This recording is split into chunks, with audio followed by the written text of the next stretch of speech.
Namna hivyo mwanamichezo, shukrani Fatuma Hassan kwa kunipa kijiti kudunda dunda viwanjani. Karibu mwanamichezo, tujuzane masuala mbalimbali ya kimichezo na burudani yaliyojiri na yanaendelea kujiri kunako viunga mbalimbali. Mimi ni winga teleza Witness Ngalawa, karibu.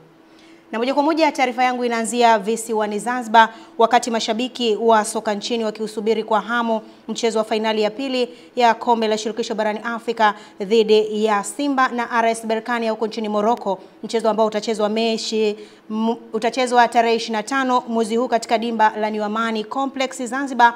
Wanafamilia wa Simba kupitia uongozi wake umezuru na kufanya dua maalum ya kuombea rais mstaafu wa Jamhuri ya Muungano wa Tanzania hayati Ali Hussein Mwinyi, ambaye mara ya mwisho alikuwa katika fainali naye alikuwa ni mgeni rasmi. Taarifa zaidi na mwanamchezo wetu. Akizungumza na waandishi wa habari za michezo mara baada ya dua hiyo, meneja wa idara ya habari na mawasiliano wa klabu ya Simba Ahmed Ali amesema jambo hilo ni muhimu kuelekea mchezo wao, kwani hayati Ali Hassan Mwinyi alikuwa mgeni rasmi katika fainali ya mwaka 1993 ambapo Simba waliukosa ubingwa wakiwa nyumbani, na sasa ni fursa yao ya kipekee kwenda kumfuta machozi mgeni rasmi wa mchezo wa Jumapili ya tarehe 25 mwezi huu katika dimba la New Amani Complex. Rais wa Zanzibar na mwenyekiti wa Baraza la Mapinduzi ambaye pia ni mtoto wa hayati Ali Hassan Mwinyi, Rais Dr. Hussein Ali Mwinyi. Simba tuna historia kubwa na mzee Ali Hassan Mwinyi, hasa tukikumbuka historia ya mwaka 1993. Yako mengi ambayo ameifanyia Simba Sports Club, lakini hili la mwaka 93 linashabihiana na linalokwenda kutokea mwaka 2025 tarehe 25. Alikuwa mgeni rasmi katika fainali ile, lakini bahati mbaya hatukumpa kile kitu ambacho alistahili kupata, kwa maana ya ubingwa. Ukiwa rais wa nchi na ukaenda kushuhudia fainali ya vijana wako, kitu unachokihitaji katika fainali hiyo ni kuona wale vijana wako wanakupa ubingwa. Simba Sports Club hatukufanikiwa kumpa ubingwa mwaka huo wa 93. Maisha yamekwenda, sasa tunakwenda kucheza tena fainali nyingine. Insha Allah, kwa mapenzi yake Mwenyezi Mungu, ubingwa ambao aliukosa yeye mwaka 93 tunakwenda kumpa mtoto wake rais.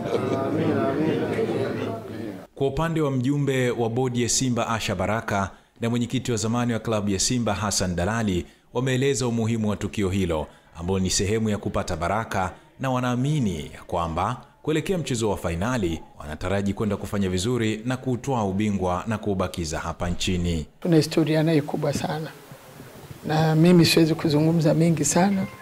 Tuna wazee wetu ambaye tumeongozana naye, ambaye ni mwenyekiti wa Simba, sasa hivi tunamita mwenyekiti mstaafu. Yeye anajua mengi zaidi. Manake tarehe 25 inaishia 5. Mwezi wa 5 inaishia 5. 2025 inaishia 5. 5 ziko 3. Basi inshallah Mwenyezi Mungu 5 azifanye zikuwa ni magoli 3. Juma Mohamed, Channel 10 Michezo.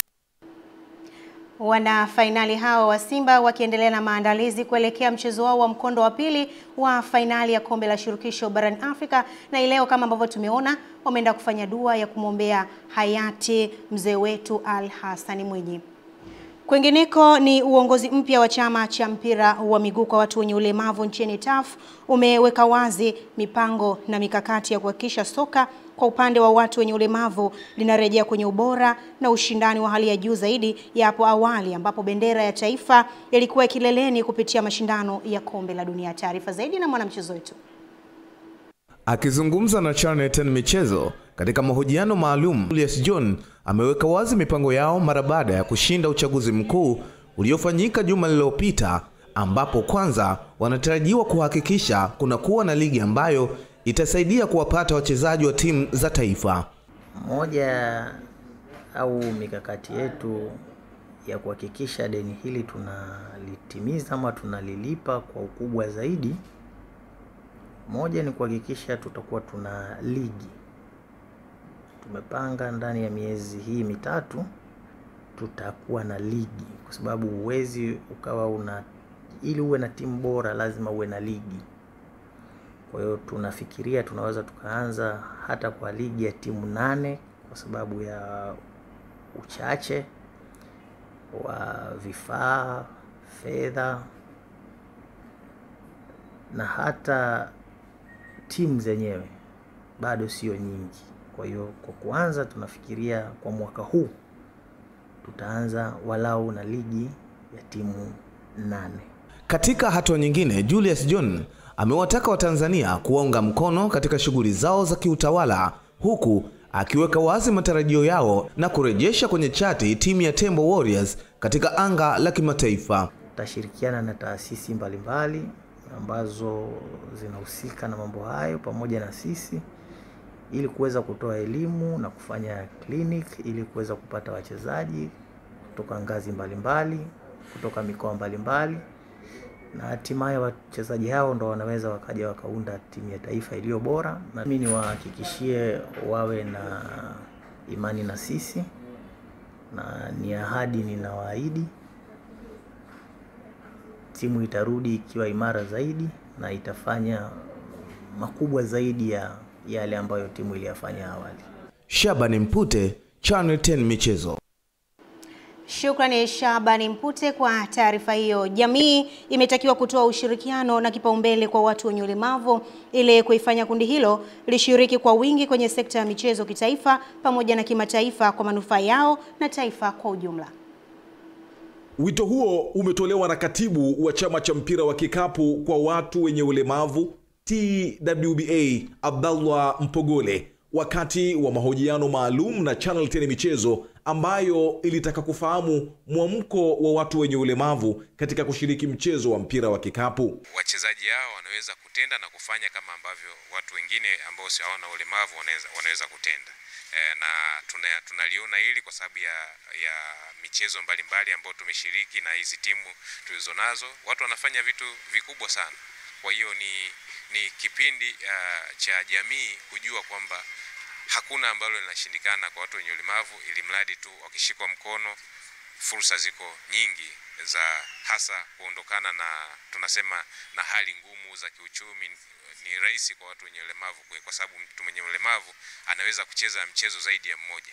Katika hatua nyingine, Mpogole amezungumzia changamoto zinazowakumba walemavu katika kushiriki michezo ikiwemo mchezo wa mpira wa kikapu. Mchezo wa mpira wa kikapu kwa watu wenye ulemavu ili ufanyike unahitaji kupata baiskeli, vile vitimwendo. Vitimwendo ni gharama sana, hasa hizi za mchezo.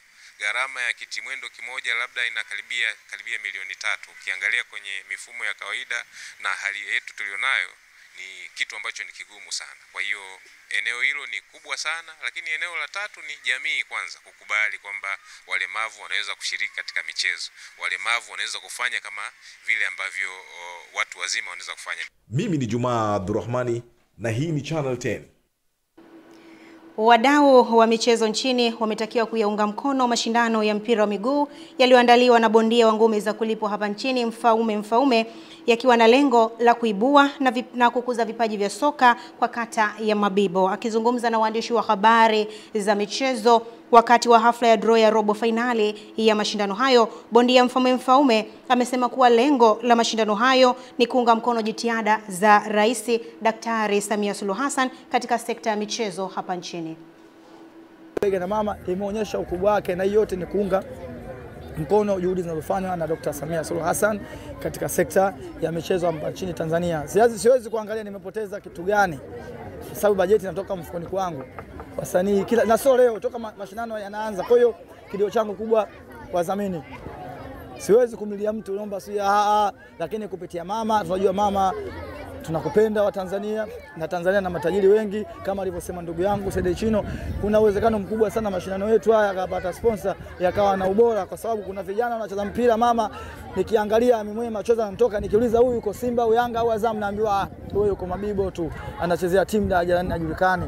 Lakini kupitia Mfaume Cup inaniwakaribisha viongozi wa timu kubwa waje kuangalia, wanakuja. Hivi vitu vyote vinaonekana kwa watu ambao tayari washafika sehemu fulani, ila tunaamini bado kuna vipaji vingi sana huku mtaani ambavyo tunaweza tukaviibua na vikaonekana kesho na kesho kutwa vikaja kucheza Simba au Yanga au kimataifa kabisa. Kwa hiyo naweza nikasema kwamba support kubwa sana tumpe sana ndugu yetu Mfaume, kwa sababu sio swala dogo, kwa sababu kuna watu wengi wako chini wanatamani kufika sehemu ambapo walipo sasa hivi, wakubwa ambao walitangulia kama kina Mbwana Samata, kina Simon Msuva, wengi sana, kina Shabalala. Kwa hiyo hawawezi kufika wala hawawezi kuonekana kirahisi, ila kupitia Mfaume Cup bega kwa bega na mama wanaweza wakaonekana pia na wenyewe wakaweza kutimiza. Na hivyo taarifa hiyo inanipeleka katika medani za kimataifa. Kunani huo kimataifa? Huyu hapa msimulizi wetu Eden Bahati.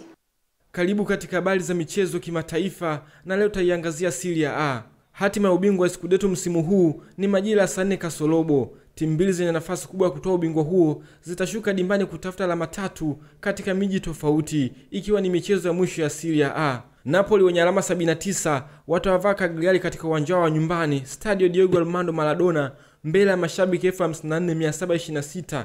Timu ya Napoli inahitaji ushindi wote katika mchezo huu ili kutangazwa kwa mabingwa wapya wa Scudetto msimu huu. Inter Milan wenye alama 78, alama moja nyuma ya Napoli, watakuwa na kibarua kigumu ugenini dhidi ya vijana wa Cesc Fabregas Como katika uwanja wa nyumbani wa Stadio Giuseppe Signoria. Inter Milan wenye alama 78, alama moja nyuma ya Napoli, watakuwa na kibarua kigumu ugenini dhidi ya vijana wa Cesc Fabregas Como katika uwanja wa nyumbani Giuseppe Signoria. Inter wanahitaji ushindi katika mchezo huu, huku wakiombea Napoli wadondosha alama katika mchezo wao au kutoa sare. Kama Napoli atapoteza mchezo wake wa leo na Inter Milan kushinda mchezo wake wa leo, wote watakuwa na alama 79. Kwa kanuni za Serie A utapangwa mchezo wa mtoano na mshindi atakuwa bingwa wa Serie A msimu huu. Timu zote mbili zitaingia uwanjani bila kuwa na makocha wao baada ya kupata kadi nyekundu katika mechi zilizopita.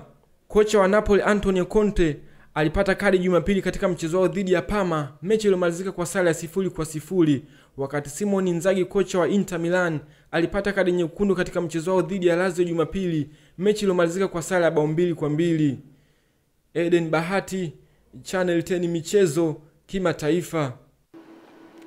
Namna hivyo golikipa wa kisasa Eden Bahati ametupitisha kunako medani za kimataifa, na ndivyo ambavyo na tamatisha ile yote ya dawati la michezo na burudani kwa leo. Kama kawaida, mimi ni Winga Teleza, Witness Ngalawa. Baada ya muhtasari wa habari, Fatma Hassan ataenda kutamatisha habari yetu ya kutwa nzima ya leo.